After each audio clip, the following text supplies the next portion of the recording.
What up? It's Kevin from Endless Thrills. I'm here today to talk about the 10 best roller coasters I've ever been on. I haven't been to a ton of amusement parks being from Vermont. I've been to Cedar Point, Great Adventure, Six Flags New England. I went on a road trip a couple years ago and I got to go to parks like Silver Dollar City, Dollywood, Carowinds, a few in Texas. And some of these rides really stood out to me and I'd like to go through the top 10.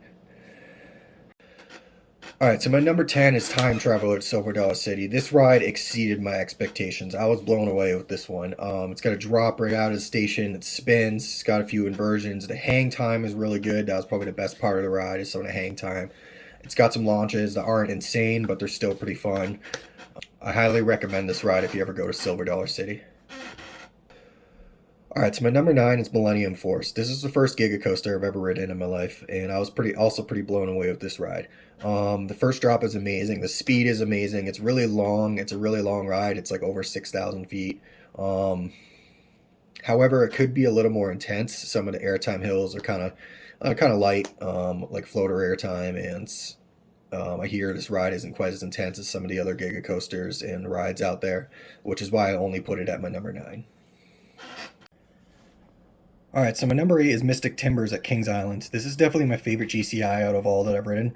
It's fast-paced, it stays low to the ground for the most part, so it's very intense. It's also kind of like a terrain coaster, which makes it even more fun.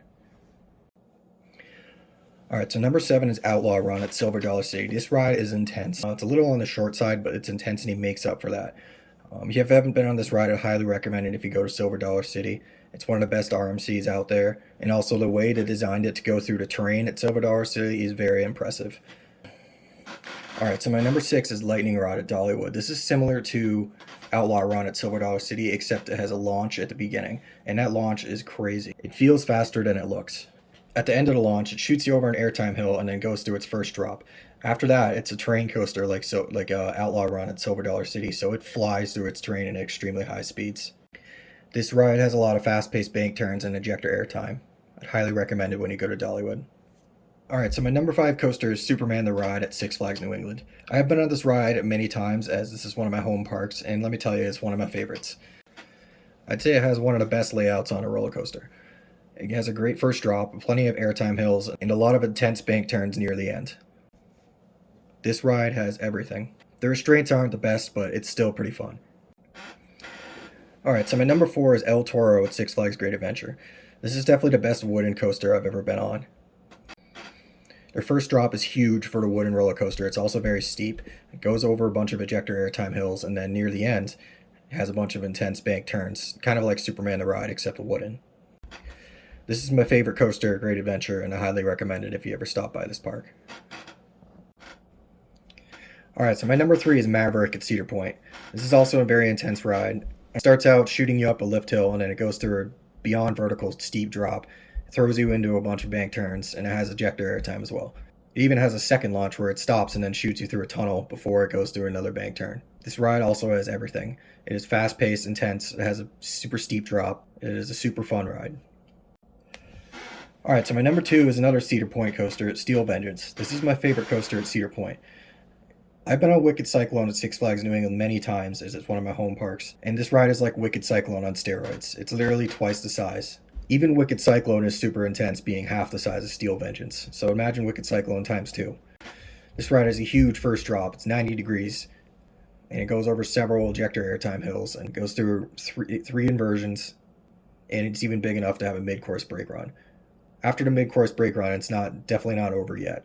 It's a super long RMC and it packs a huge punch. I'd highly recommend this ride if you go to Cedar Point.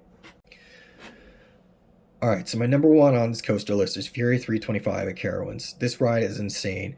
It's the tallest roller coaster to have a traditional lift hill, meaning anything taller in this ride has some sort of launch system. First drop is absolutely ridiculous. After the first drop, it goes through a super intense bank turn. It stays low to the ground, so it goes through these bank turns at a super high speed. It's a super long ride, it's over 6,000 feet. I just about grayed out on this ride. It's super intense. It also has floater airtime hills and an awesome helix near the end. The designers of this ride did a really good job and got very creative with the layout. It even passes through the entrance of Carowinds, and you get to watch people fly by as the train goes through at extremely high speeds. Thank you all for watching this video and supporting this channel. I hope to go on a road trip this summer, go to more parks, ride more roller coasters I've never been on, and meet some new coaster enthusiast friends.